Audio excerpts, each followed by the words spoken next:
Hello दोस्तों, आज हम अंधेर नगरी भारतेंदु जी का प्रसन्न नाटक पढ़ेंगे, जिसमें से इम्पोर्टेंट पंक्तियाँ उसमें से हम देखेंगे।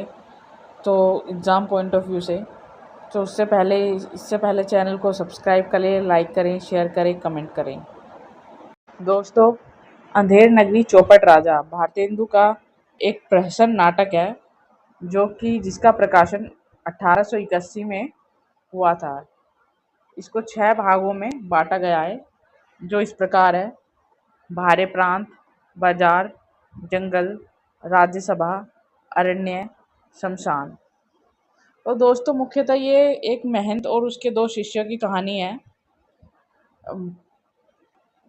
जो गोवर्धन दास और नारायण दास, जो एक नगर में भिक्षा मांगने के लिए जाते हैं।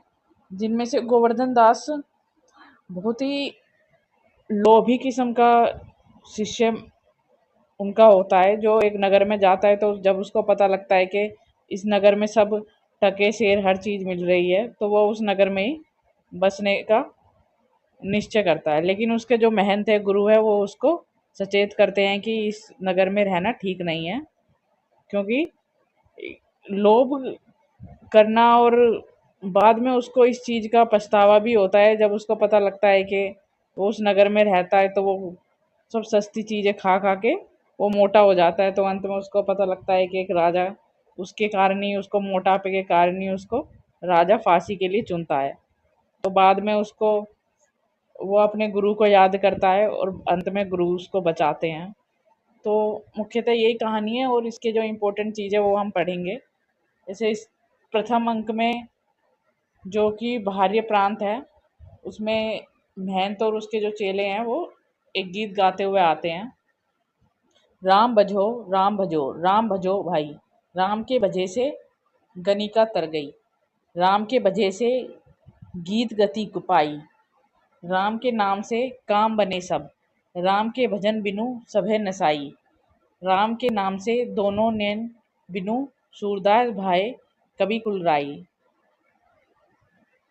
राम के नाम से घास जंगल की, तुलसी दास भय भजी रघुराई। तो दोस्तों, जो अंडरलाइन किए हैं तो इसको ध्यान में रखिएगा कि इस गीत में ये इम्पोर्टेंट राम, तुलसी, सूरदास ये नाम आए हैं। और इसमें जो इम्पोर्टेंट शब्द हैं, जैसे नसाई, कवि कुल राई। नसाई मतलब नष्ट होना, और राय मतलब विभिन्न कवियों में श्रेष्ठ। इसके बाद स्टार्टिंग में जब महंत जी और उनके दो चेले हैं वो आते हैं, तो वो उनको दोनों को अलग अलग दिशा में जाने का सलाह देते हैं। इसमें गोवर्धन दास को पश्चिम में भेजते हैं और नारायण दास को पूर्व में भेजते हैं। तो इसमें से क्वेश्चन बनता है कि गोवर्धन दास को महंत जी किस दिशा में भेजते हैं और नारायण दास को किस दिशा में। तो इसके बाद दूसरा अंक आता है, जब गोवर्धन दास बाजार में जाता है तो उसको कौन कौन जो बाजार में सब्जी विक्रेता है, अलग अलग चीज़ें बेचने वाले मिलते हैं। तो इसमें एग्जाम पॉइंट ऑफ व्यू से ये इम्पोर्टेंट है कि उसको सीक्वेंस वाइज कौन कौन मिलते हैं, तो ये पूछ लिया जाता है। जैसे कबाब वाला, घासी राम, नारंगी वाला, हलवाई, कुजड़िन, मुगल, पाचक वाला, मछली वाला, जात वाला, बनिया। तो उनको ये सब मिलते हैं। इसके बाद जो गोवर्धन दास है, उसको जब पता लगता है कि ये नगर ऐसा है कि इसमें सब चीज़ टके से मिलती है, तो वो गोवर्धन दास से गोवर्धन दास हलवाई से नगर का नाम और राजा का नाम पूछता है कि कौन सा नगर है कि इसमें हर चीज़ टके से मिल रही है। तो किससे पूछता है? हलवाई से। इसके बाद गोवर्धन दास का एक गीत है: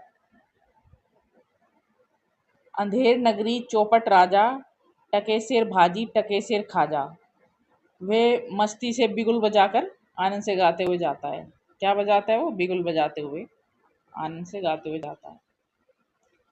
और अंत में जो गोवर्धन दास को जो भिक्षा मिलती है, उसको 7 पैसे भिक्षा में मिलते हैं, जिसमें से वो 3.5 की मिठाई ले लेता है। इसके बाद आता है तीसरा अंक, जंगल। जंगल में जब उसकी उनके महंत को पता लगता है कि इस शहर में सब टके शेर मिलता है, तो वो गोवर्धन दास को शहर छोड़ने की सलाह देता है। लेकिन गोवर्धन दास नहीं मानता और वो सोचता है कि सब चीज़ टके सेर है, तो यहीं वो मज़े करेगा और रहेगा, और वो मेहनत को भी वहीं रहने की सलाह देता है, लेकिन वो वहाँ से चले जाते हैं। इसमें ही मेहनत का एक गीत है, कथन है, ये इम्पोर्टेंट है, 30 रंग का जंगल का। सेत सेत सब एक से, जहाँ कपूर कपास, ऐसे देश कुदेश में कभी न कीजिए वास। जहाँ हर चीज एक ही मोल भाव की है, सब्जी भी मिठाई भी हर चीज एक टके सेर है, तो ऐसे देश में कभी भी वास करना उचित नहीं है। इसके बाद आता है चौथा अंक, राज्यसभा। इसमें जो राजा का दरबार होता है, जिसमें एक फरियादी आता है जिसकी बकरी दब के मर जाती है। इसमें दिखाया गया है कि जो फरियादी आता है जिसकी बकरी होती है, उसका नाम होता है कल्लू बनिया। जो कल फरियादी होता है वो अपनी बकरी का जो एग्जाम है वो कल्लू बनिया पे लगाता है कि इसकी दीवार गिरी थी तो मेरी बकरी मर गई। तो कल्लू बनिया उसका एग्जाम कारीगर पे लगाता है कि उसने ऐसी वो दीवार बनाई जिस वजह से दीवार गिर गई और बकरी मर गई। कारीगर चूने वाले पे लगाता है कि चूने वाले ने चूना ऐसा बनाया था कि दीवार गिरने से बकरी मर गई। चूने वाला भिश्ती पे लगाता है कि चूने वाल के भिश्ती ने चूने में पानी ज़्यादा डाल दिया जिस वजह से दीवार खराब बनी और बकरी मर गई। वहीं भिश्ती कसाई वाले पे इल्ज़ाम लगाता है कि कसाई वाले ने भिश्ती का मुंह इतना बड़ा कर दिया था कि उसमें पानी ज़्यादा डल गया। वहीं कसाई गडरिया पे इल्ज़ाम लगाता है कि इसने ऐसी भेड़ हम मेरे को दे दी थी कि दीवार खराब बनी, बकरी मर गई। उसके बाद गडरिया कोतवाल को इल्ज़ाम लगाता है कि कोतवाल दौरे पर थे और उनको देखने की वजह से मैंने बकरी गलत दे दी। तो सब एक दूसरे को इल्ज़ाम लगाते रहते हैं।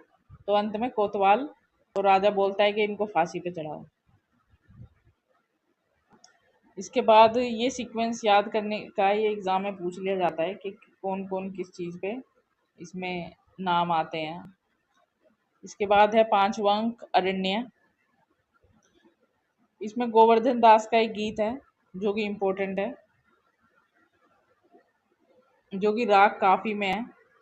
कभी कभी राग भी पूछ लिए जाते हैं कि किस राग में गाया गया है। ये राग काफी में है। अंधेर नगरी अनबुझ राजा, टकेसेर भाजी टकेसेर खाजा, ये इम्पोर्टेंट है। नीच ऊंच सब एक ही ऐसे, जैसे बड़वे पंडित तैसे, कुल मर्जात ना मान बढ़ाई, सबे एक से लोग लुगाई, जात पात पूछे नहीं कोई, हरि को भजे सो हरि को होए।